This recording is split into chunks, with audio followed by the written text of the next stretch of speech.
Começou agora. Beleza. Bom, pessoal, bom dia novamente. Espero que todos estejam bem. Seguinte, nós tínhamos marcado para esse final de semana, no sábado, uma idazinha, uma caminhada na Serra de Santa Helena. Porém, infelizmente, eu não vou conseguir ir, pelo seguinte motivo: eu estou mudando.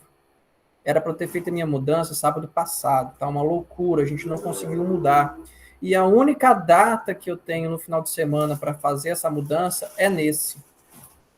Então, eu não vou conseguir fazer a saída no campo com vocês, deixar isso lá para março do ano que vem. Aí eu mando no portal didático, mando uma mensagem, deixo aí aberta a saída ao campo no início do ano que vem. Em março, quando as aulas iniciarem, né? Tranquilo quem quiser participar, porque final de semana eu vou ter que fazer mudança, tá bom? Outra coisa, vocês estão observando que Papai Noel já está chegando aí, né? Calendário. Tá aqui. Muito bem. Então nós temos essa semana, que a gente termina hoje os solos e a aula de hoje e de amanhã, mapeamento e classificação, que é rápido, tá certo? Tem mais uma aulinha aí de solos e mudanças climáticas e o nosso segundo trabalhinho, que será na próxima semana. Provavelmente, segunda, terça, quarta. No dia 8. Então, a aula do dia 8 provavelmente será o nosso... Não, provavelmente não, né? Será o nosso trabalhinho. Ok? Eu vou deixar um recado no portal didática daqui dia 8, quarta que vem. Muito bem, muito bem. O nosso trabalhinho. Como que esse trabalhinho vai funcionar, galera? Eu vou chegar aqui na nossa reuniãozinha, vou plotar algumas imagens com algumas perguntinhas e vocês vão ter que me responder, tá bom? Serão perfis de solos em que vocês terão que interpretar esses solos. A interpretação ela será baseada no conhecimento que a gente vem, né, tendo aqui, que eu venho comentando com vocês das classes. Então, na próxima semana a gente encerra com uma aula segunda-feira e com, né, um trabalhinho na quarta. Perfeito? Alguma dúvida, objeção, crítica, xingamento? Essa é a hora. E no dia 13, a nossa prova final. Ok? E no dia, se eu não me engano, eu marquei a substitutiva com vocês para essa semana. Ainda a gente marca, pode ser na quarta. Eu vou corrigir no mesmo dia, no máximo no dia posterior às provas. E aí eu agendo com vocês na segunda-feira quando será a substitutiva para aqueles que precisarem. Pô, professor, perdi a prova, estava passando mal. Marcas, é um direito de vocês, tá bom? Então percebam que a gente tem essa e mais 2 semanas aí, sendo que basicamente as 2 próximas semanas são bem o encerramento do nosso curso. O ano acabou. Literalmente acabou. Ok? Estamos acordados assim? Então, trabalhinho semana que vem, dia 8. O trabalhinho vai ser em aula, tá? A gente vai fazer ele, vai ser entregue durante a aula. É rápido, não é demorado, tá bom? Vocês aí com 1 hora de trabalhinho, mais ou menos, aí, e eu vou estar, né, na sala, ajudando também. Vocês já mandam para o meu e-mail, eu já corrijo, e aí já finaliza já. Ok? Então, é isso aí. Eu vou colocar no portal didático também esse cronograma lá, porque facilita também, né, o registro e tudo mais. Pessoal, na aula passada eu estava comentando com vocês a respeito de uma classe de solo que ela é muito importante e tem uma abrangência muito grande em várias regiões, né, em várias propriedades, que é a classe dos gleisolos, ou dos solos de várzea. Os solos que tem, né, na sua essência de gênese a hidromorfia ou o hidromorfismo, ok? O hidromorfismo, pessoal, ele é um processo muito típico de áreas de várzea, e que eu comentei com vocês que não necessariamente o hidromorfismo ele é permanente. Ele pode ser temporário. Ou seja, a gente pode chegar lá durante um período, né, chuvoso, tá certo? E a gente encontrar uma área que é de várzea, porém que não está alagada. Essas áreas, normalmente, são áreas que têm um potencial agrícola interessante, tá bom? Interessante. Porque a hidromorfia, o acúmulo de água, essa cadeira minha está assassina, ele é um problema para as principais culturas nossas de interesse, porque limita a oxigenação. Então, essas áreas que têm gleisolos e que atualmente, né, têm uma melhor condição de aeração são áreas mais interessantes. Mas boa parte dos gleisolos a gente tem, né, os problemas associados com a estagnação de água. E aí é uma questão que eu mostrei nessa imagem que vocês aqui estão vendo, que não adianta arar, gradear, plantar. A água ela vai ser um fator limitante. E sem contar que aqui nós estamos contando com um processo de degradação. Correto? E esse processo de degradação, principalmente do curso da água, vai assorear, a água vai, com o tempo aí nessa imagem, né, vai deixar de existir. Tá bom?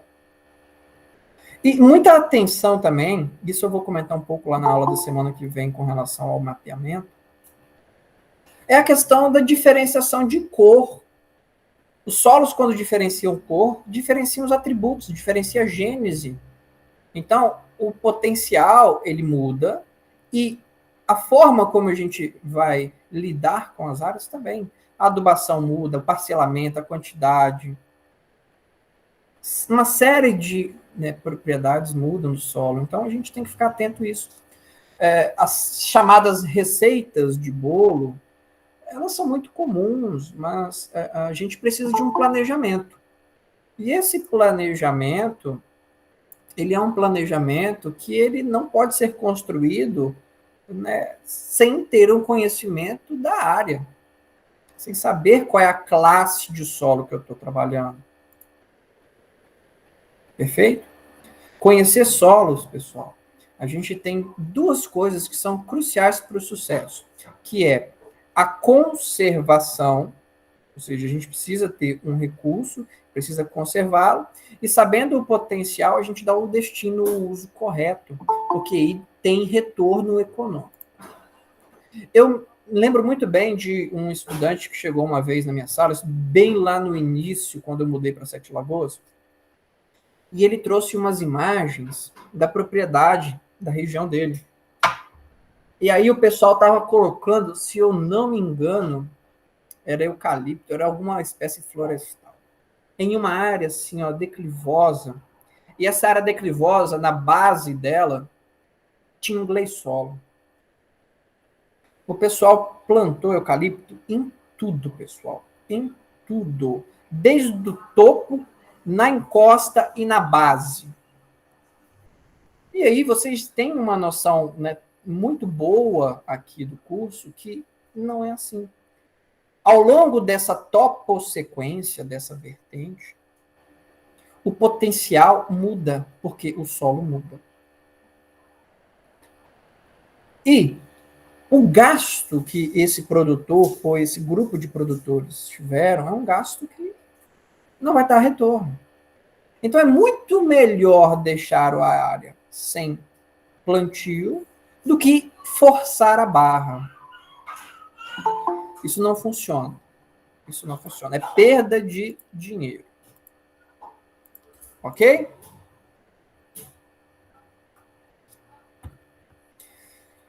Uma outra classe de solo que ela não é tão comum no Brasil, ela tem uma expressividade baixa, mas em determinadas regiões a gente, né, pode se deparar com ela, que é a classe dos organossolos. Olha o nome, pessoal, o nome já fala.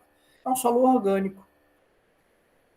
E para acumular material orgânico em solos tropicais, são duas condições básicas: estagnação de água ou um ambiente mais frio. Então, se a gente pensa nessas duas condições, no Brasil, a gente encontra solos orgânicos com mais facilidade em áreas alagadas, em brejos. Mas, professor, uma pergunta. Por que nem todo, né, área hidromórfica tem organossolo? Simplesmente pelo fato que, ao longo dos anos, essas áreas não tiveram um input de material orgânico, ou seja, entrada de material orgânico, suficiente para, né, ser classificado como organossolo. E aí, o organossolo, pessoal, ele tem lá alguns parâmetros na classificação. E, em muitos casos, nós temos aí o que nós denominamos de um organossolo incipiente, que, como é muito comum, né, em áreas hidromórficas, e ele não atende os pré-requisitos para ser classificado como organossolo, ele cai em uma classe, né, denominada de gleissolo melânico. O gleissolo melânico, ele é uma classe muito parecida, porque os primeiros centímetros do solo, e aí a camada orgânica ela tem menos de 40 centímetros de profundidade, e tem um horizonte gley logo abaixo dessa camada orgânica, que tem que ser menor do que 40 centímetros, porque se passar, já entra como organossolo, mesmo tendo um horizonte gley. Aí, há uma confusão, o pessoal no campo, às vezes, confunde. Isso me lembra também uma historinha de quando a gente estava fazendo um trabalho de campo na Bahia, e um estudante, antes de mim, foi lá. E aí o estudante estava lá no meio da mata, numa área hidromórfica, e aí ele classificou uma mancha lá como organossolo.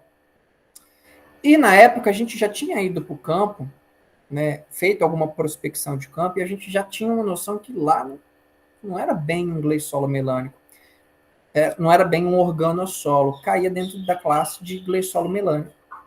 E aí nós fomos descobrir o que aconteceu, né? Simplesmente o aluno, na época de pós-graduação, ele não abriu a trincheira na profundidade adequada. E aí, o fato dele não ter aberto na profundidade adequada, ele não conseguiu fazer o diagnóstico completo. Por isso que ele foi comutrado, deveria estar com pressa, né? E classificou como um organossolo.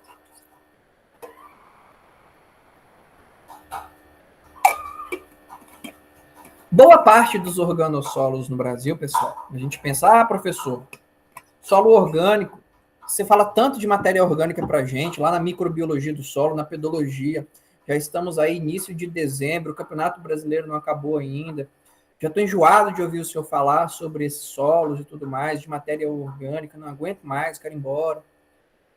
E eu sempre comento que a matéria orgânica é algo muito importante para os solos, né? E mas não em excesso. Muitos organossolos, pessoal, não têm potencial agrícola. E aí, em muitos casos, se deve pelo fato de estar em um ambiente que tem suas limitações, como muita água, hidromorfia, ou ser muito frio. Então, a própria geografia do organossolo, às vezes, ela não contribui muito. E quando o material ele é muito rico em matéria orgânica, fica muito fibroso. Então, não tem essa associação com o material mineral. E aí é uma montoeira de resíduo orgânico mesmo que não dá suporte para o crescimento vegetal. Tá bom? E aí existem as regrinhas, como eu mencionei para vocês. Eu não entro nesses méritos aqui no curso, porque é categórico, é chato, eu gosto de ser mais direto, mais prático e buscar essas diferenças. Quem fizer pós-graduação, quem quiser se especializar nessa área, vai aprender isso aqui lá, tá bom? Existem aí alguns tipos de organossolo, tá? Então, nós temos o tiomórfico, e vocês já viram o processo de tiomorfismo aqui comigo, lembram? E o processo de tiomorfismo, ele é um processo que não é legal, porque uma vez que esses organossolos tiomórficos são drenados, o pH do solo vai lá para 2,5, 3. Isso não é legal. Nós temos aí os organossolos fólicos que têm aí índices de saturação por água, né? Pelo menos 30 dias consecutivos no ano. Então a gente tem uma certa limitação, né, dessa classe. Muitos organossolos fólicos também são encontrados em ambiente mais frio, com água. Então são condições aí peculiares dessa classe e que tem na sua essência do fólico, né, graus de decomposição da matéria orgânica que eu não entro em detalhes aqui com vocês também. E o áplico, que é o coringa na pedologia, que é o que sobra. Ele não se enquadra dentro do tiomórfico e do fólico. E o áplico é aquele que a gente consegue ter algo de uso, dependendo das características do manejo. Olha só no Brasil, organossolo 0,0, menos de 0,05% do território nacional. Estão percebendo? É muito pouco, né? Tanto que aqui no mapa do Brasil, a gente vê que nem tem manchas de solo, são pontos, olha. Porque realmente é uma classe de pouca expressividade. Mas, em muitas situações, para ser organossolo, pessoal, tem que ter mais de 8% de matéria orgânica. Começa por aí. Às vezes esse solo está lá 8,2, 8,3, então ele entra dentro da classe, né, fica como áplico, mas ele tem um potencial. A região de São Paulo, né, no Rio de Janeiro também a gente tem muitas áreas de organossolos que circundam, né, os grandes centros urbanos, que são muito utilizados, essas áreas, para horticultura, produção de hortaliças que abastecem os grandes centros urbanos. E isso é interessante porque a própria hortaliça, né, o método principal de cultivo das hortaliças é em canteiros. Vocês vão ver isso na disciplina específica do curso de vocês mais à frente, né? Isso é legal, porque quando a gente constrói os canteiros, a gente adiciona esterco, né, resíduo orgânico. E o próprio, né, as próprias manchas de organossolo já tem esse material lá, que facilita muito o manejo e com alto potencial agrícola. Ok? Normalmente, os organossolos, pessoal, quando a gente pensa em material orgânico, não necessariamente isso está vinculado a uma alta fertilidade. Na verdade, a grande vantagem dos solos orgânicos é de ter alta CPC, mas a maioria são pobres e ácidos. Matéria orgânica em excesso gera acidez por causa da produção de ácidos orgânicos.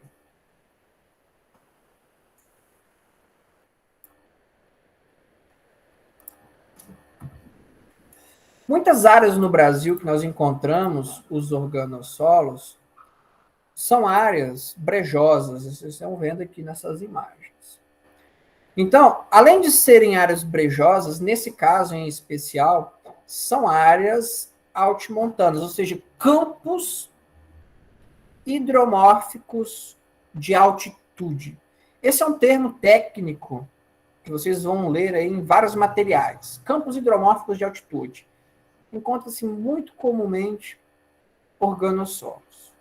Às vezes espodossolos, mas organossolo é uma classe muito comum. E no passado o pessoal utilizava muito dessas áreas para extração de material orgânico. Vejam esse depósito orgânico aqui. Então tem um trado aqui que o pessoal está fazendo o trabalho de campo, né? Mas observem a espessura disso, né? Hoje, se eu não me engano, tem uma legislação que não permite mais a extração dessas turfeiras, ok? Então, hoje isso já não é mais permitido. Vejam essa área que é interessante. Isso aqui é uma região na América do Norte, tá bom? Um exemplo que a gente tem aí, em que a gente tem aí uma área de organossolo, e essa área de organossolo, ela foi drenada. Vocês estão observando aqui que tem esses canais aqui, né, principais, e um central que foi feito drenagem. Agora eu quero que vocês observem essa imagem. Ela é antiga, mas é uma imagem que mostra isso com uma clareza muito grande, porque é justamente essa área adjacente a essa, né, propriedade aqui. Vocês estão observando que a fossa ela está abaixo do nível da casa? A casa, o nível anterior dela, pessoal, era essa aqui, ó. Isso aqui não foi construído dessa forma, não. O solo anteriormente ele passava aqui, ó, nessa linha aqui, ó. Então a fossa agora está na superfície. Alguém tem uma ideia do que pode ter acontecido aqui? Houve a retração aí, pelo fato da drenagem? A drenagem, a água foi embora e o solo fez o quê? Rebaixou. O nível da paisagem rebaixou. Então o pessoal não construiu essa casa aqui de propósito, não. O que aconteceu é que antigamente o nível do solo era aqui. Com a drenagem, o solo ele enxugou.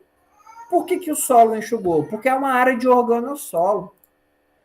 E uma área de organossolo, pessoal, quando submetida à drenagem, ela entra em um processo que nós denominamos de subsidência.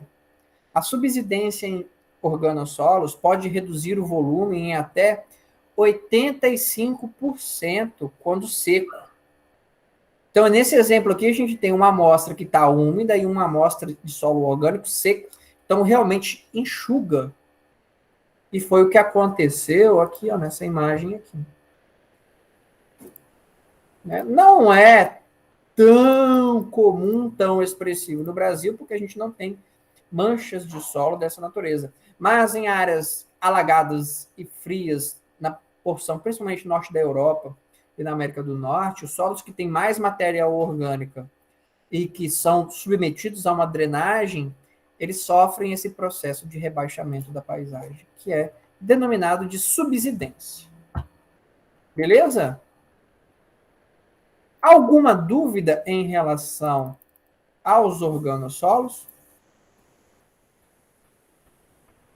Uma outra classe de solo que é, né, tem uma certa representatividade no território nacional são os plintossolos. Plintossolo tem que apresentar o horizonte B plíntico, que tem que ter mais de 15% de plintita e 15 centímetros. E a plintita, vocês já aprenderam aqui comigo, que são essas, né, feições, essas pontuações, esses nódulos macios, né, de acúmulos de ferro. E que, quando submetidos a vários e vários ciclos de umedecimento, secagem ao longo do tempo, podem endurecer e gerar concreções. E essas concreções podem gerar, né, grande problema para o manejo, para o uso. Porque podem chegar situações que o volume de concreções é muito grande e limita o crescimento radicular, limita o armazenamento de água, limita a fertilidade. Porque um dos maiores problemas que nós temos é justamente a toxicidade de ferro. Além disso, esses solos, né, que têm esse nível de pedregosidade elevada por meio da concreção, da canga, né, tem vários nomes, que são os plintossolos pétricos. Essa é uma classe complexa, tá, pessoal? Muito complexa de estar trabalhando. Então, se vocês estão lá numa área e vocês querem, né, o pessoal falou assim, ó, aquela área lá é plintossolo pétrico. Não é um nome muito agradável. Então, é uma classe que limita bastante o uso. Aqui em Minas Gerais, nós temos muitas áreas de plintossolos pétricos, eu vou mostrar mais à frente para vocês aqui. Os plintossolos argilúvicos são aqueles que têm o horizonte B-plíntico e o B-textural, dois problemas. Que é o gradiente de textura, e aí tudo o que eu comentei sobre gradiente textural em solos anteriormente nas aulas, associem isso agora com o problema da plintita. Na verdade, a plintita por si só, ela, né, passa, até que dá para, né, trabalhar. O problema é que se a plintita for algo sendo formado recentemente, tem água no sistema. Aí a gente entra em questões de, né, redução da disponibilidade de oxigênio. Tá bom? E uma outra classe é aquela que não é nem o plintossolo pétrico, nem o plintossolo argilúvico. É o que sobra das outras classes, né? É o coringa. É o áplico. O áplico, sim, galera. O áplico já é uma classe que a gente já tem uma certa tranquilidade de manejar, de trabalhar. Ele limita menos, tá? Ele não é uma classe, vamos colocar assim, top de linha, mas é uma classe que a gente, né, através do manejo, a gente consegue contornar os principais problemas que ela, né, pode vir a apresentar. Aqui no Cerrado, né? Aqui no Cerrado, não, aqui no Cerrado nós estamos numa zona de transição, né? Mas é muito comum nas áreas do Cerrado nós termos o topo da paisagem coberto por latossolos, grandes manchas de latossolos, e a borda da chapada com plintossolo pétrico ou plintossolo. Muito comum mesmo de ocorrer. Muito comum. Por que que isso ocorre? Eu comentei aqui nas minhas aulas com vocês que os chapadões brasileiros, né, na boa parte deles, são, né, ocorrência assim generalizada de latossolos. E os latossolos são os grandes armazenadores de água. Isso aí vocês já sabem de cor e salteado. Beleza. Mas quando a gente tem um chapadão que ele está aqui, ó, retendo a água, essa água não necessariamente ela vai infiltrar por completo. Boa parte escoa lateralmente. E olha que legal. Quando escoa lateralmente, a gente tem a possibilidade da solubilização de ferro, porque é a água passando no sistema. Concordo? É água passando no sistema. E essa água passando no sistema internamente, ela solubiliza o ferro.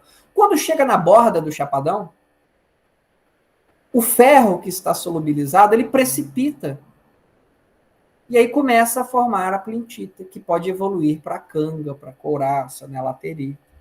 Então é muito comum nós termos aí o chapadão com a recarga e na borda, muitas áreas com plintossolos pétricos. E sabe o que é mais interessante com relação a isso? É que essas áreas servem como estabilizadoras do chapadão e funciona como se a gente passasse um cimento, né, na borda do chapadão. E aí fecha literalmente a caixa. Observem que boa parte das áreas do chapadão, nas bordas, tem, né, vegetação nativa exuberante. E em muitos casos, em cima de plintossolos pétricos. E aí a explicação ela vem da água. É a água que tem ali acumulando, que facilita o crescimento vegetal, mesmo em uma condição em que o solo limita um pouco mais. Beleza? Muito bem.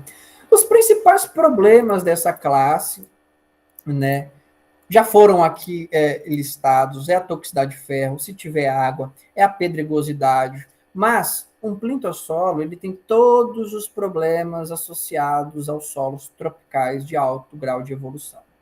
São ácidos, na sua maioria, pobres em nutrientes e que a gente pode ter aí a chance de encontrar outros problemas associados, como concreções e um horizonte B-textural e até mesmo argila de alta atividade. Oi, João. André, tira uma dúvida minha aqui. Volta naquela imagem anterior, por favor. Sim. Você tinha comentado aí que geralmente os plintossolos pode ter uma vegetação aí em cima dele, né? Tá Sim, indicado aí. E os plintossolos, eles são ácidos, e ele tem assim, uma toxicidade em relação ao crescimento das plantas, não só a questão da toxicidade, mas também da física dele, né? A rigidez dele, né? sim,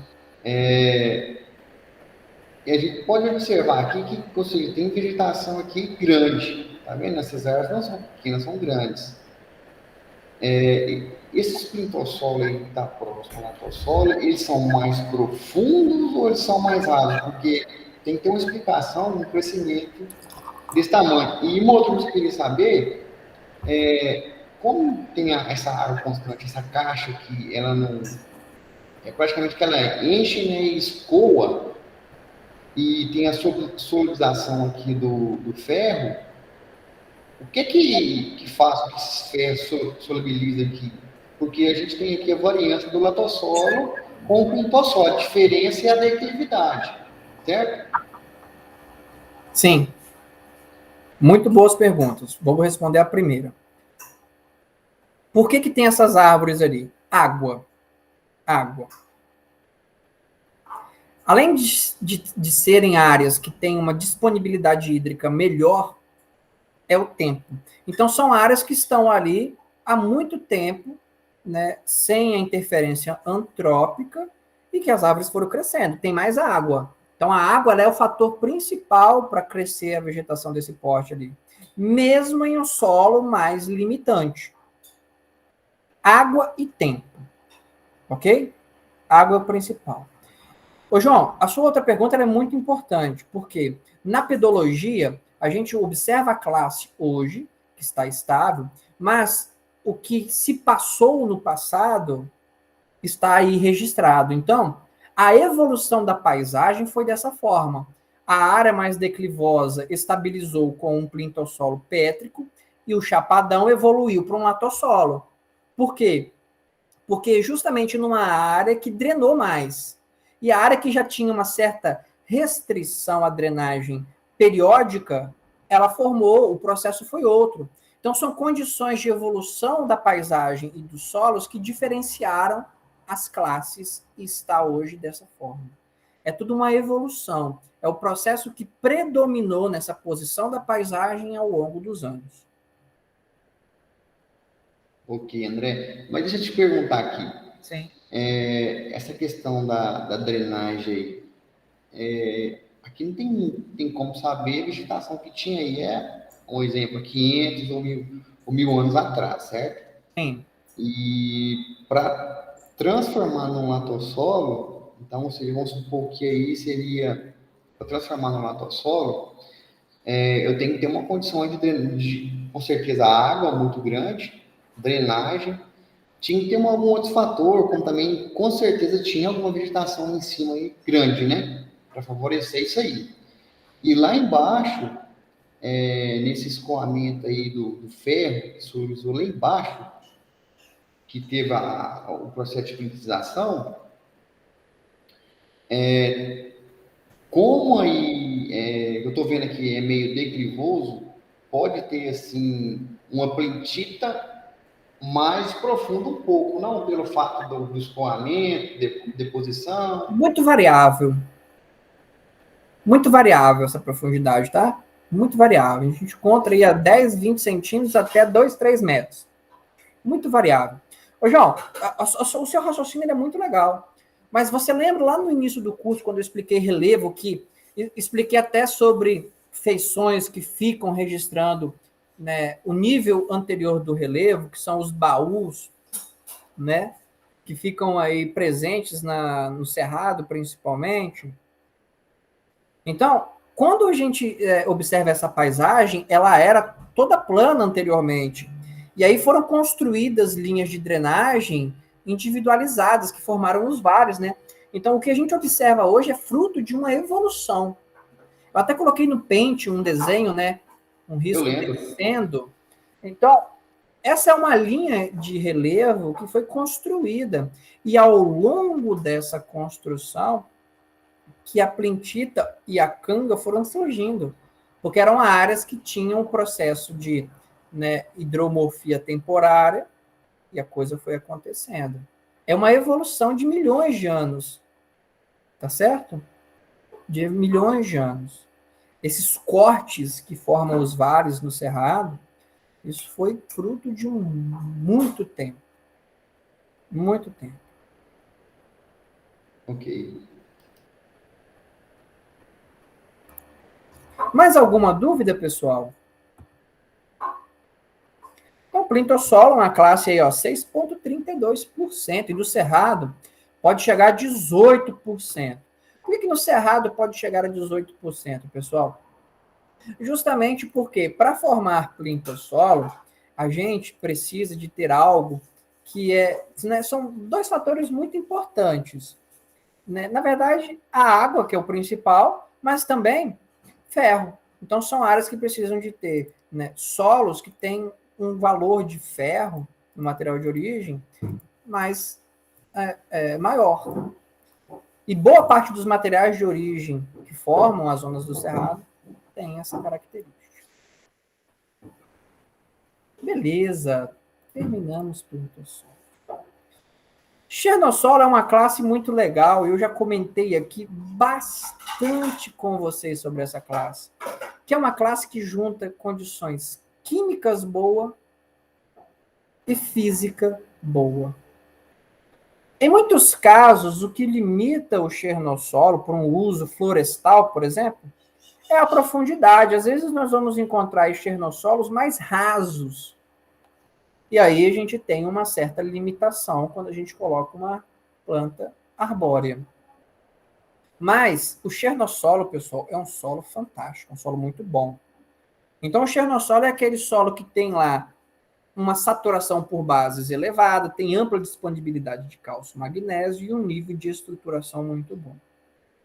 Onde a gente encontra chernossolo? No Brasil, principalmente em materiais ricos em calcário. Principal área de formação. Professor, Sete Lagoas a gente encontra chernossolo? Encontramos, em pequenas manchas, mas encontramos. E outra condição também é aquele ambiente em que o clima favorece, um ambiente mais frio, que concentra mais bases, pouca lixiviação, a gente também tem a oportunidade de encontrar. No mundo, de uma forma geral, os chernossolos estão mais associados a condições de rochas calcárias. Calcárias. Ok? E aí tem algumas imagens aqui, ó, que legal, de chernossolos. Eu tenho sempre comentado sobre o solo top, né? Aquele que tem condições químicas boas, físicas boas. E estou sendo assaltado aqui agora. O que você vai comprar? Ah, tá. A mulher saiu com cartão de crédito furado. Enfim, até perdi a concentração. Basicamente, nós temos aí 4 tipos de chernossolos, tá? Eu tenho o chernossolo rênsico, esse é o nome que vocês vão ler nos termos técnicos aí, que vem de renzina, é aquele originado de solo de calcário. O ebânico ele está associado a colorações mais escurecidas, mais matéria orgânica, ambiente mais frio. O argilúvico ele tem migração, né, de argila, ele tem um horizonte B textural. E o áplico é aquele que não é nenhum dos 3 anteriores. Então, o áplico é aquele que está no topo mesmo, é o melhorzão, tá bom? O argilúvico, em muitos casos, ele tem problemas, todos os problemas aí associados às questões do horizonte B textural, da migração de argila em profundidade. E boa parte dos chernossolos argilúvicos, galera, eles têm também problemas relacionados à atividade de argila. São solos que têm uma alta plasticidade, uma alta pegajosidade, e isso é problema. Isso limita bastante a mecanização agrícola. Ok? A questão da argila, do tipo de argila. Mas é uma classe excepcional, muito boa. Então, tem aí o chernossolo ebânico no Rio Grande do Sul. Rio Grande do Sul, então, é uma área que tem uma ampla ocorrência aí dos chernossolos, porque são condições associadas, né, de material de origem e clima. No Canadá é muito comum também. No norte da Europa também. Grandes planícies de, né, chernossolos. Áreas fantásticas para o cultivo. Então, é uma classe que tem um elevado potencial agrícola. Ok? Naturalmente, são solos férteis, ricos em matéria orgânica, né? E que armazenam água razoavelmente. Quanto mais profundo, maior será a sua capacidade. Tá bom? E se a gente pensar em algum tipo de limitação, óbvio que toda classe, dependendo das suas características, vai ter aí algum tipo de limitação. A gente tem que pensar logo nas questões físicas, já que a química é muito boa. Então a gente pode ter condições de argilas 2:1, e aí a física limita, e chernossolos mais rasos. Em muitos casos, se tiver na condição de clima mais frio, pode ter problema de geada, ou se estiver em clima mais seco, né, manejo da irrigação, falta água. Mas aí são condições edafoclimáticas, né? Não necessariamente relacionadas ao solo. Então vejam aí chernossolo no Brasil. Uma pena, né, o Brasil ter apenas 0,46, menos de 0,5% do território nacional, né? Com destaque aí a depósitos de calcário aí na Bahia. Nós temos uma mancha de calcário na Bahia muito grande, que pega, inclusive, liga esse corredor de calcário aí de Sete Lagoas, que é onde o gado saía da Bahia e vinha, né, pelo interior de Minas Gerais, ia parar na Serra do Curral ali, ó. Essa é uma historinha muito interessante, né? Corredor do progresso, do boi. E justamente esse corredor de calcário que liga a Bahia, passando por Minas Gerais, chegando em Belo Horizonte, que vinha o gado, né, e que na época dos bandeirantes, né, levava o alimento para os garimpeiros, na época do boom, né, do diamante, do ouro, no quadrilátero ferrífero. Por isso que o nome é Serra do Curral, porque era lá justamente que o pessoal fazia carne charqueada, né, salgava a carne e vinha justamente do sul da Bahia, essa porção. Mas por que o professor está falando desse corredor do calcário?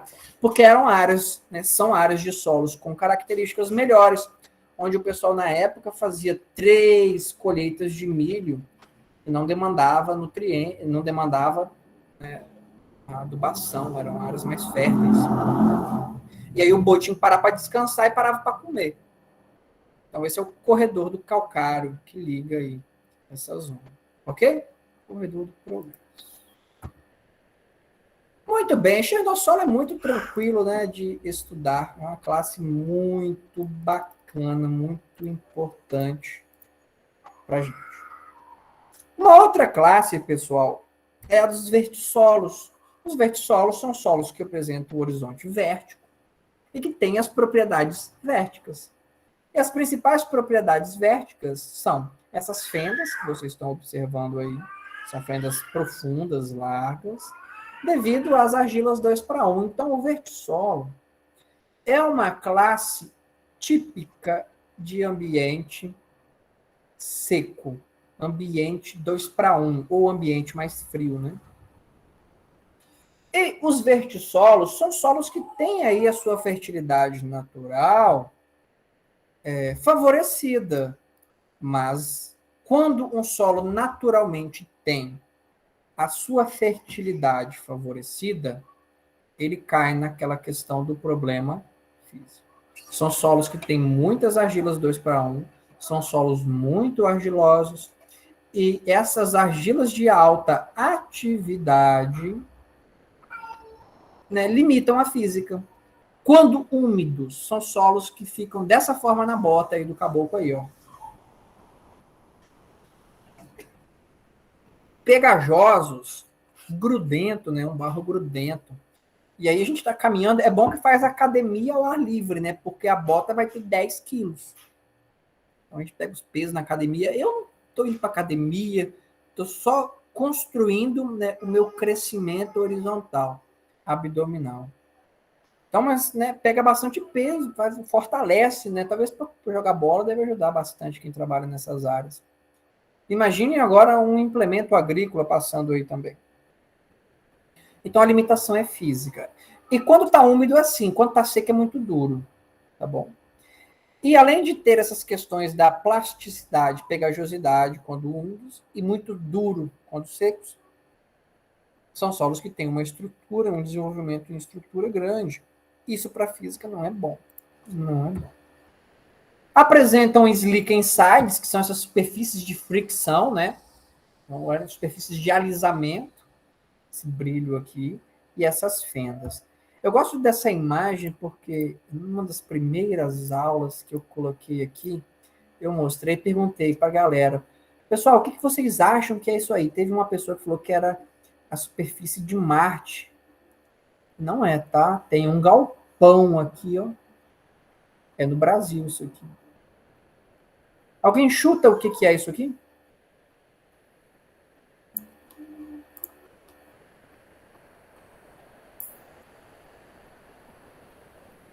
Atividade paranormal. Boa, João. Uma atividade paranormal. OVNI. OVNIs. Do jeito que 2021 tá, a gente pode esperar menos disso não, né? Verdade. Que ano, né? Sério, se a gente tivesse em aula presencial, se tivesse tudo acabado, a gente ia fazer uma comemoração de final de ano, porque o ano difícil, viu? Meu Deus do céu. Não fala não. O ano difícil. Observe, eu gosto muito de imagens porque a interpretação visual ela fala tudo. Vocês estão vendo alguma vegetação verdinha nessa imagem? Não. Não. Isso indica que falta água, né, nessa região. Tá seco, não tá? Olha a superfície do solo como é que tá seca. Então aqui é um ambiente árido, um ambiente semiárido. No ambiente árido, semiárido, a gente espera em termos de solo uma física ruim, né? Um ambiente que tem argilas 2:1. E as argilas 2:1 não tem aquela questão da expansividade e contração? Fica expandindo, contraindo, e aí forma o que nós denominamos de microrrelevo de Gilgai, que é essa atividade paranormal aqui que vocês estão vendo. São essas feições aqui, essas pequenas ondulações. Eu não coloquei aqui na imagem, mas no slide anterior, quando eu falo de vertização, tem. São essas pequenas ondulações. Pessoal, mas isso aqui, obviamente, que é uma área muito didática para mostrar isso, né? Essas pequenas ondulações, mas isso é por meio da movimentação das argilas, né? Expansão e contração. A física desse solo é horrível, não é ruim, não. É horrível. É horrível. Ok? Como que a gente trabalha numa área como essa? É muito complicado, tá, pessoal? É muito complicado. É complicado porque aqui nós temos problemas associados ao solo, ou seja, um solo que limita muito, tá? Por questões de desenvolvimento, por questões de física, mas também o ambiente, né? Como que a gente vai praticar agricultura num ambiente seco como esse? Difícil, né? Muito difícil. A água é o principal fator que vai limitar a agricultura nessa região aqui. Água. E olha essa outra imagem aqui. Estão percebendo a calçada aqui? Ela está toda irregular. Olha a casa, como é que está trincada. Isso é justamente áreas de solos 2:1, que tem essa expansividade e contração. Eu lembro que em um slide meu eu até mostrei uma cerca. Lembram disso? Que a cerca estava caída e eu brinquei que o pessoal que trabalha fazendo cerca tem serviço pro resto da vida. Sim. Olha a construção, como é que fica também. Então é muito complicado, estradas, né? Então é tudo mais complexo de trabalhar com essas argilas. Então, para a construção civil também, essas áreas são problemáticas, tá? Bem problemáticas. Interessante. E olha só onde concentra vertissolo no país. É uma classe de pouca representatividade para o Brasil como um todo, mas lá no Nordeste é uma classe representativa, tá bom? Porque as questões climáticas regionais, elas favoreceram ao longo dos anos a formação dos vertissolos nessa região. Tá bom? Então, a peculiaridade regional, em termos de classe, ela faz o delineamento do que é a região, tanto em aspectos de solo e de economia, né? Então, o Brasil, ele tem boa parte da sua economia regida pelas diferenciações entre as classes de solo. Muito bem. Estamos finalizando, né, nossas classes de solo. Estamos finalizando, né, todo um contexto aí de processos, horizontes e tudo mais, faltando apenas uma classe que é muito importante, muito interessante também, que é a classe dos neossolos. A principal característica dos neossolos, ausência do horizonte B. Neossolo não tem horizonte B.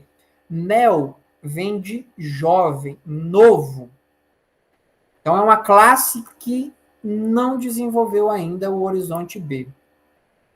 Se uma classe passa a desenvolver o horizonte B, e é um horizonte B que está engatinhando no desenvolvimento, ela recebe que nome?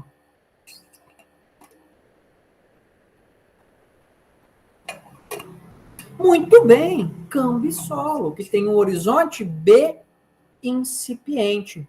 Então, olha só que legal. A gente tem lá a rocha, tem todo um ambiente alterando ela, começou a atividade biológica, solo formou, neossolo. Se o ambiente vai favorecendo a evolução pedogenética, o neossolo vira um cambissolo. E aí esse cambissolo, se ele passar por um longo período em que as condições favoreçam a evolução, lá no final ele vira um latossolo, que é o ápice da evolução pedogenética. Mas para ele sair de neossolo, passar por cambissolo e chegar a um neossolo, de cambissolo, desculpa, chegar a um latossolo, de cambissolo até latossolo, muita água passou por debaixo da ponte. E aí o meio vai favorecer um solo ou não. Estagnou a água, pode virar um glissolo. Se tem solubilização por expansão de ferro, pode ser plintossolo. E aí o meio de campo é meio que, entre aspas, embolado, né?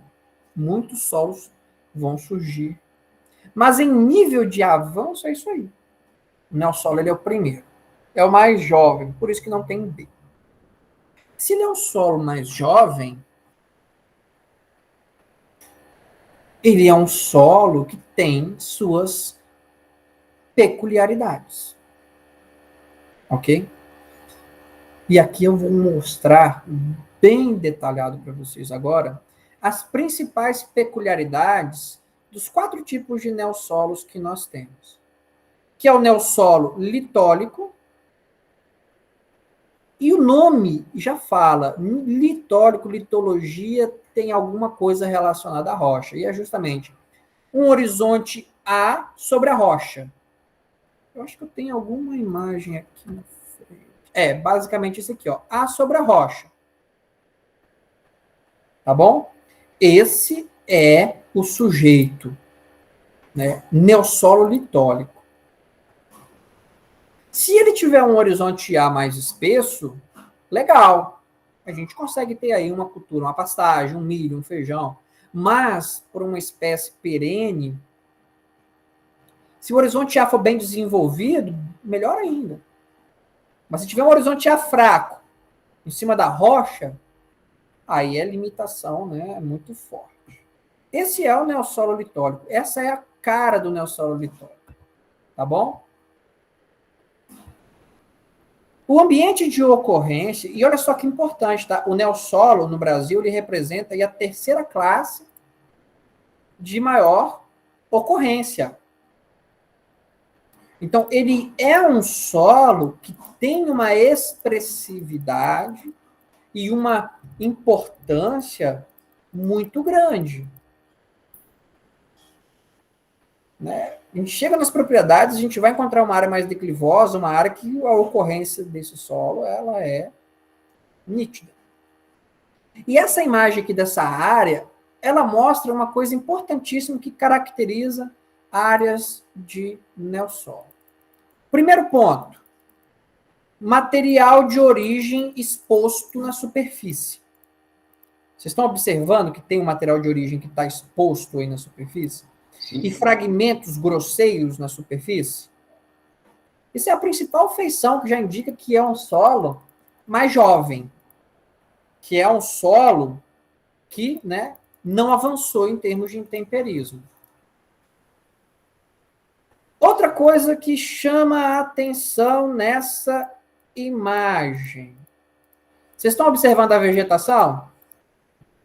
Sim. Como é que está essa vegetação aí? Rasteira, né? Rasteira, pouco desenvolvida, não é? Sim. Isso é uma característica marcante dos neossolos, ou das áreas com neossolo. Limita o desenvolvimento da vegetação. Se a gente chegar numa área e viu essas duas características que eu comentei aqui com vocês, a chance de ser neossolo é muito grande. É muito grande. Se o solo é raso, pessoal, se o solo é raso, ele vai apresentar dois problemas básicos. Erosão. São solos que terão uma alta capacidade, uma alta susceptibilidade ou uma fragilidade ambiental ao processo erosivo. Isso aí é típico de áreas de neossolos. E em segundo, é que eles vão ter problemas de armazenar a água, por isso que a alta capacidade erosiva e, consequentemente, se limitou água, limitou raiz, limitou planta. E se é um solo que tem uma relação muito próxima com o material de origem, ele vai ser um solo que vai apresentar, né, em muitos casos, baixa porcentagem de argila. Porque o intemperismo precisa avançar para formar argila, né? E não é o caso, né, dos neossolos. Boa parte dos neossolos são mais arenosos. Professor, a gente tem condições de encontrar neossolos mais argilosos? Sim, sim. Em condições de depósitos recentes de material mais fino. Aí sim a gente encontra neossolos mais argilosos, tá bom? Então tá aí, né? Agora olha que interessante aqui, ó. Milho e soja no Rio Grande do Sul sobre neossolo litórico. Então não é que não tem uso, pode ter. E aqui em especial eu destaco uma área que tem aí, né, duas culturas que não são tão agressivas em termos de sistema radicular e que contam com mais matéria orgânica. Então isso meio que faz um balanço dos problemas físicos com mais matéria orgânica. E aí a gente consegue ter um uso. Mas sempre lembrando que é uma classe que, na sua essência, limita mais. É uma classe que tem mais problemas associados. Mas que não necessariamente a gente vai ter baixa produtividade. Conhecer a classe, conhecer as suas limitações é fundamental. Beleza? Professor. Sim, Gabriel. Mas, por exemplo, se o milho pegar um veranico de uns 20 dias sem chuva, como o solo tem uma pouca profundidade, ele armazena menos água, né? Sim.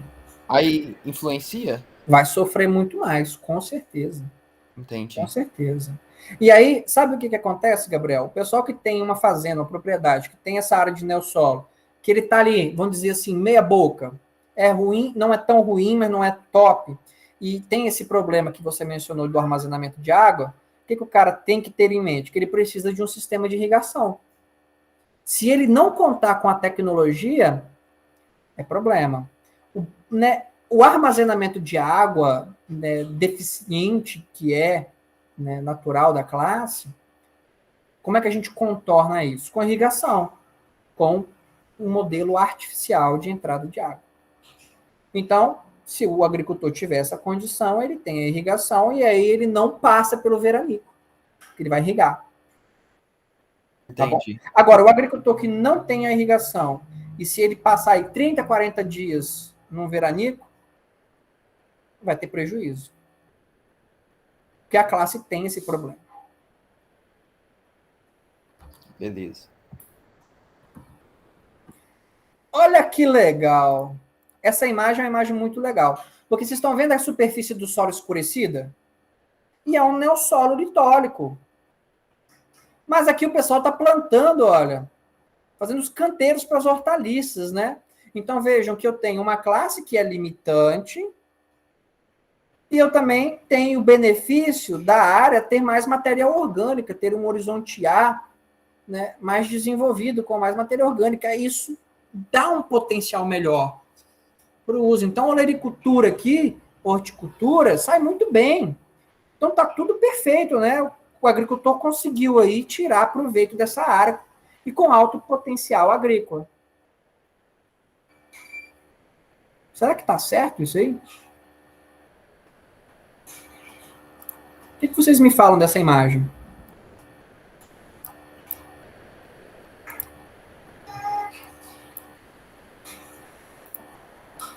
Nossa, professor, esse negócio é muito difícil. O que vocês me falam que vocês estão observando aí nessa imagem? Aí está tendo um aumento maior de erosão, né? As linhas estão dispostas erradamente. Vocês estão observando como é que os canteiros estão sendo construídos? Observem bem a linha do canteiro.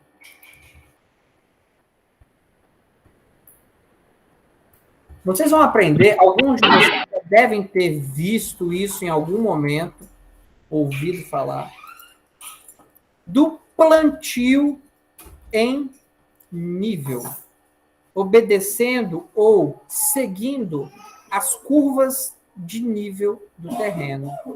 Essa é uma técnica muito antiga, e a que mais contribui para evitar erosão.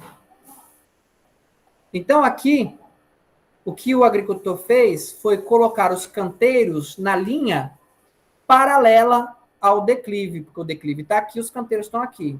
O correto era ele ter colocado isso, olha, perpendicular. Porque aí, quando a água vai escoar, as próprias linhas dos canteiros vão servir como um bloqueio do escoamento superficial.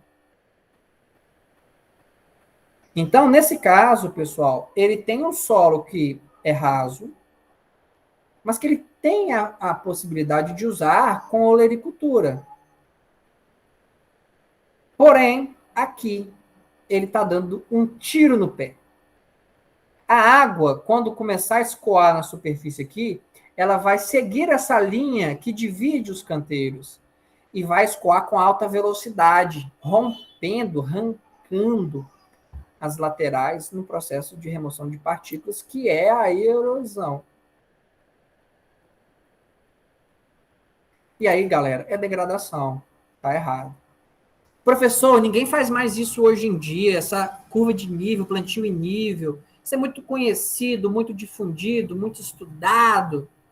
Eu vindo de São João del Rei minha última viagem, eu comentei isso com vocês. Estava lá o agricultor fazendo exatamente isso com milho. As linhazinhas de milho lá bonitinha, ó. 2021. Em uma área top e não era pequena. Deveria ter no mínimo aí 30 hectares. totalmente errado. O solo exposto, sem cobertura vegetal, não era neossolo, tá bom? Não era neossolo, provavelmente ali um latossolo, mas mesmo em um latossolo, essa forma de cultivo, galera, é errônea, totalmente errada. Tá bom?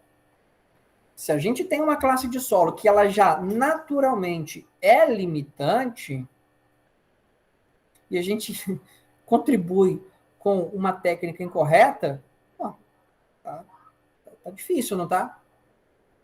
Então, muito cuidado com isso, tá? Muito cuidado com isso. Então, aqui, se ele fizer a linha diferente, ele tem um uso legal. Em muitas áreas mais secas, como essa aqui, ó, no semiárido brasileiro, boa parte dos solos de relevo plano são neossolos, porque o ambiente não deixa a pedogênese evoluir. Ok? E aí, é uma questão que vai ter limitações vinculadas ao solo e à precipitação. Muitas áreas como essa chovem 300, 400 milímetros no ano.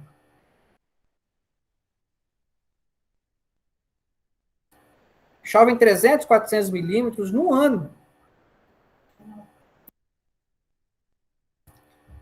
Então, imagine a gente aqui no Sudeste, com média de 1.200, 1.300 milímetros. E outra coisa característica dessa região é a irregularidade na distribuição da chuva. Às vezes chove 2, 3 vezes e chove esse volume todo de água. Então, essa é uma coisa surreal, absurda, né? Então, pensem comigo, eu estou trabalhando numa situação em que o solo é raso, ele já tem uma alta fragilidade ambiental elevada, e a água, ela é naturalmente, né, mal distribuída a precipitação. Então, o potencial de degradação é muito alto dessas áreas. E o potencial agrícola baixo. E olha em Minas Gerais, neossolo litórico. 12% de Minas Gerais. Boa parte do território mineiro que é ocupada por neossolos está em estágio inicial ou avançado de degradação. Boas áreas, boa parte do território nacional que contam com um plano de conservação, em que o agricultor conhece a área, aí já é outra realidade. Boa parte também dessas áreas de neossolos, pessoal, são áreas em que o agricultor tem, né, o que eu sempre comento aqui com vocês, que é a ideologia do vai dar certo, força a barra. E o forçar a barra não é bem-vindo para essa classe. Dá problema, com certeza. Tá bom? Já comentei aqui muito sobre as questões principais do uso agrícola, tá? Então, vocês já estão cientes que é uma classe que tem os seus problemas associados, mas que, dependendo das características, a gente consegue. Pastagem, cana, milho. Ou, se a área for uma área muito declivosa, que limita muito, é preservação ambiental. Esquece. Não adianta. É tirar leite de pedra ou tentar tirar leite de pedra. Não dá certo. O neossolo regolítico, dentre os neossolos, é aquele que apresenta um potencial um pouquinho melhor. Por quê? O termo regolítico, pessoal, ele já faz uma menção a um grau de alteração do material de origem mais avançado. Em muitos casos, os neossolos regolíticos apresentam naturalmente uma fertilidade um pouquinho melhor. Eu sempre coloco um pouquinho porque não é algo lá nas alturas. Como a gente tem um material de origem, um solo que tem uma relação mais próxima com o material de origem, é de se esperar que, se esse material tiver uma certa reserva, que contribua para a fertilidade do solo. E é justamente o que acontece. A gente tem essa expectativa.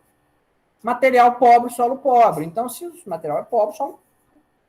Boa parte dos neossolos regolíticos, e aí eu chamo a atenção para vocês que, no Brasil, principalmente, materiais de origem que têm um pouco mais de feldespato são melhores. Por quê?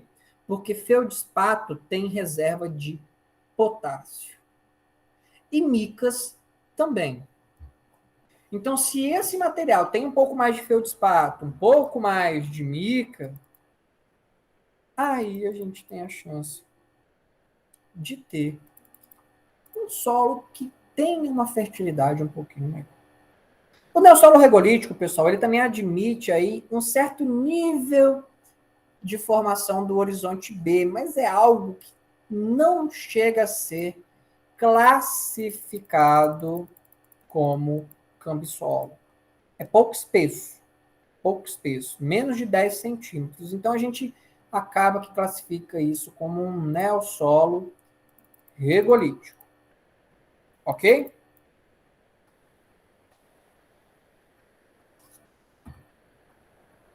O neossolo quartzarênico, o nome já fala. Quartzarênico vem de quartzo. Então, é uma classe de solo que é predominantemente arenosa. E tem mais quartzo na região que ela foi formada. Os neossolos quartzarênicos, também conhecidos como antigas areias quartzosas, têm características muito peculiares, muito peculiares. Dentre elas é a sua baixa CTC. Obviamente, né, a gente tem um material mais arenoso e a areia é pouco reativa. Vocês aprenderam isso aqui comigo. Então, a CTC baixa é um dos principais fatores limitantes dos neossolos quartzarênicos. Se é mais arenoso, se tem mais areia, a gente tem solo com pouca argila. E o que esperar da agregação das partículas desse solo? Baixa, né? Então, a expectativa é de que essa classe tenha uma capacidade de armazenamento de água muito, mas muito baixa. Justamente por fatores inerentes à gênese. Fatores inerentes ao ambiente de formação dessa classe. É um solo que limita muito, muito o uso, se não manejado corretamente. Porque há condições em que a gente tem tecnologia associada que esses solos têm um alto potencial agrícola.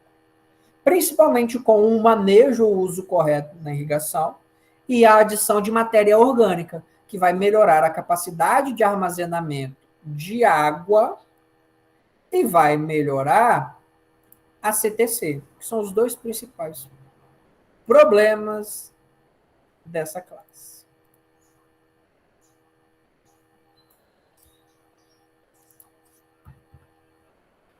Boa parte dos neossolos, né, quartzarênicos são áreas que são usadas, pessoal, para retirar material, para extração de material. Então, o solo já naturalmente, pessoal, ele tem uma alta fragilidade ambiental. Tá? Uma alta fragilidade ambiental. E se a galera vai lá e faz, né, a extração, isso potencializa mais ainda a degradação. Então, assim, é muito problemático, né? E pensem comigo, se é uma área que não tem um potencial agrícola elevado, se não manejado com tecnologia, o pessoal vai dar destino. Boa parte das areias quartzosas são extraídas para construção civil. Aí fica essa loucura. É um avançado estágio de degradação. E, em muitos casos, boas áreas que não contam com vegetação protegendo a superfície e né, contam com o uso irregular, tem problema de erosão eólica muito forte, hídrica e eólica, tá? Então, lá no Nordeste, por exemplo, na faixa litorânea, que é muito comum encontrarmos neossolos quartzarênicos, essas areias quartzosas, a gente tem problema sério com o avanço das dunas, porque fica a área desprotegida, vento forte, né? E aí a degradação ambiental, ela é potencializada.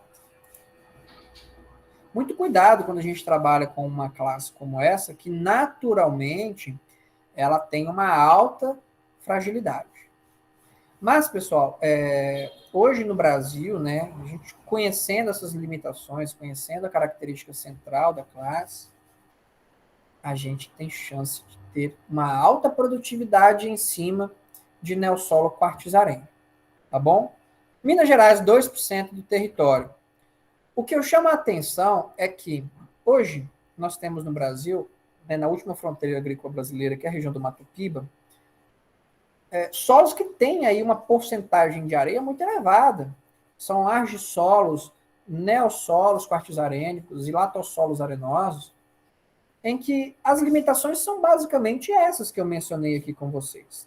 Armazena pouca água, alta suscetibilidade de erosão, baixa CTC, a água drena facilmente, mas não armazena. O que fazer? Tecnologia, manejo correto da irrigação e matéria orgânica. Não tem outro segredo.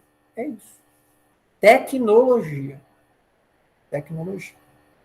Lembra no início de uma aula também que eu mostrei lá no Oriente Médio, uma porção que tinha lá vários pivôs centrais, lembram? Sim. Eu falei, galera, aqui, ó, é areia pura.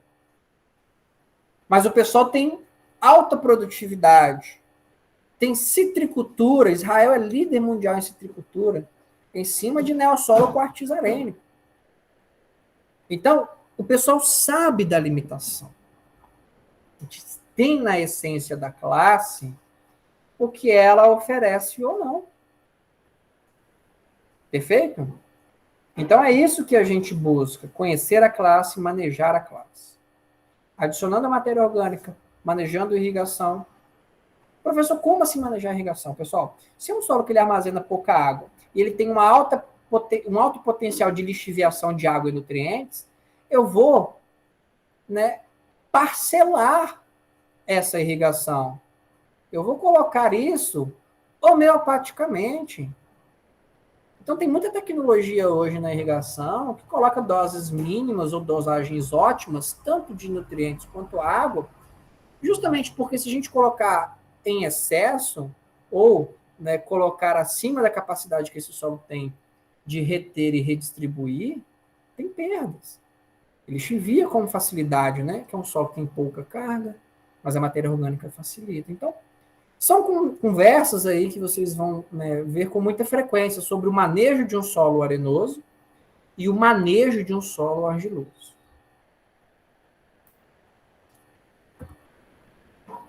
Neossolo flúvico. A, C1, 2C2, 3C3, 4C4, e esses números antes das letras indicam descontinuidade, ou seja, são, né, camadas depositadas pelo rio em várias fases diferentes. Olha que loucura! Então, o neossolo flúvico, o nome já fala, né? Flúvico vem da ação dos rios fluvial. Então, cada camada dessa foi uma época em que o rio depositou sedimentos. Olha que bagunça! É uma bagunça mesmo, literalmente. Literalmente. Então, uma característica marcante dos neossolos flúvicos é essa heterogeneidade. São solos que têm uma heterogeneidade interna muito grande. Professor, mas você está falando de neossolo flúvico, o rio pode trazer nutrientes? Pode. Mas a fertilidade dos neossolos flúvicos é uma loucura. tanto a fertilidade quanto a organização interna. Então, se a gente faz um corte de um perfil de um neossolo flúvico, essa loucura aí, ó. Esses extratos que indicam deposição, né? Em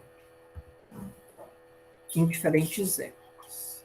Olha só o neossolo flúvico em Minas Gerais, 2%. Acompanha muito bem, né? As questões das linhas de drenagem. Então, pessoal, às vezes a gente fala, professor, mas neossolo flúvico, o que eu posso fazer de uso ou não? Ó, boa parte dos neossolos flúvicos, eles vão ter problemas temporários de inundação. Tá? Então, eles podem estar sujeitos à inundação periódica. Isso é uma realidade.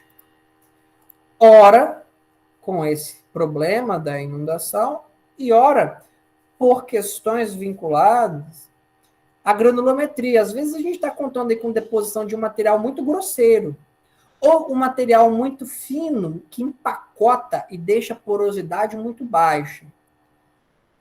Então não tem uma regra muito bem definida sobre o potencial de uso ou não desses neossolos flúvicos. Tem que avaliar. Além disso, esses neossolos flúvicos podem ser encontrados, né, em áreas de proteção, de matas ciliares. Aí, galera, é área de preservação.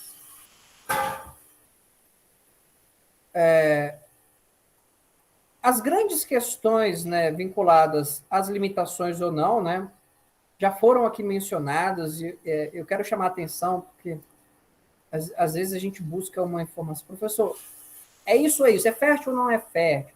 É bom de físico ou não é? Todo solo que vocês ouviram eu comentar aqui, que recebem uma influência, ou que tem a possibilidade de receber uma influência de água, cuidado com essas afirmações. Muito cuidado, porque, né, é algo muito dinâmico. São solos que contam com uma dinâmica de, né, adição de materiais que podem mudar drasticamente as características do solo de ano para ano. Então, realmente, é uma situação que a gente precisa aí estar atento com as nossas afirmações. Na pedologia, a gente tem um conhecimento prévio, a gente sabe da essência, mas o camper é importante. Ir para o campo ver, porque a gente acaba que sedimenta as nossas afirmações. Olha que legal. Dúvidas em relação às classes de solo do nosso sistema brasileiro de classificação. Mostrei aqui todas para vocês, tá bom? Todas as classes que o sistema contém.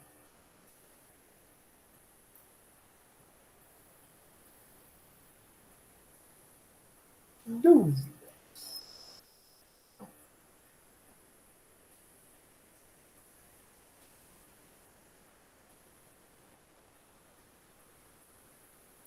Nenhuma mais, a galera tá bem demais.